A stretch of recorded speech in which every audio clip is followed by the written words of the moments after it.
ನಾವು ಪಾಂಡವರು ದೊಡ್ಡವು ಸಂಘಟಿಸಿದಂತೆ ಏನು ಚಲನಂಕಮಲ್ಲ, ಈ ದುರ್ಯೋಧನ ಛಲ ಮತ್ತು ಬಲವನ್ನ ಈ ಜಗತ್ತಿಗೆ ತೋರ್ಪಡಿಸಲು ಸನ್ನದ್ಧವಾಗಿರುವುದು ಮುಂದಿನ ಮಹಾ ಕುರುಕ್ಷೇತ್ರ ಯುದ್ಧ.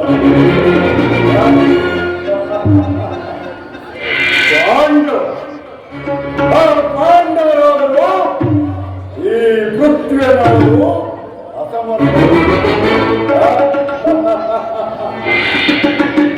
ಆ ಪಾಂಡವರಿಗೆ ಇನ್ನು ಆಪ್ತ ರಾಜ್ಯ ಕೊಡುವ ವಿಚಾರ ರಾಜ್ಯವಿಲ್ಲದ ಮಾತು. ಅವರು ನನ್ನಂತ ಗಂಡು ಕಲಿಕೆಯಾಗಿದ್ದರೆ ತೊಟ್ಟು ರಣರಂಗದಲ್ಲಿ ನನ್ನೊಡನೆ ಹೋರಾಡಿ ವಿಜಯಲಕ್ಷ್ಮಿಯನ್ನು ಕೈಡಿ, ಇಲ್ಲವೇ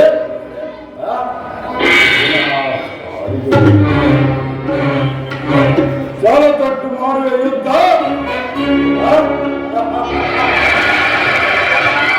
ಸತ್ತರ ವೀರಗರ್ಗ ಬದುಕಿದೆ.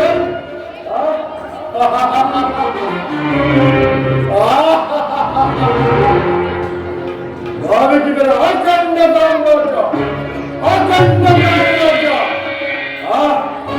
ಇನ್ನು ಜಾಲವನ್ನು ಬಿಡುವುದಿಲ್ಲ, ಈ ನೆಲವನ್ನು ಕೊಡುವುದಿಲ್ಲ. ಅರ್ಜುನನಿನ ಮುಂಚೆ ದ್ವಾರಕಾ ನಗರವನ್ನು ಪ್ರವೇಶಿಸಿದಂತೆ ಹೆಸರು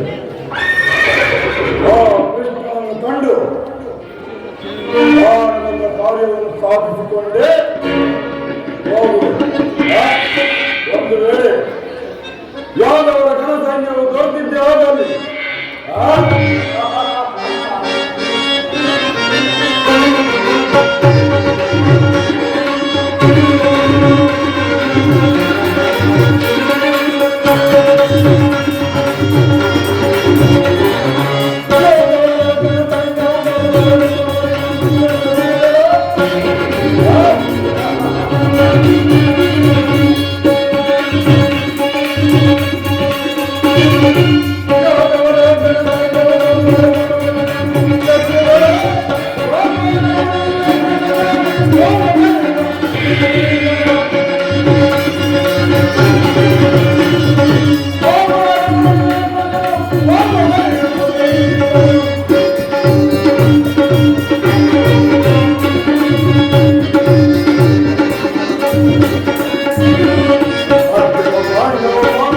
Oh,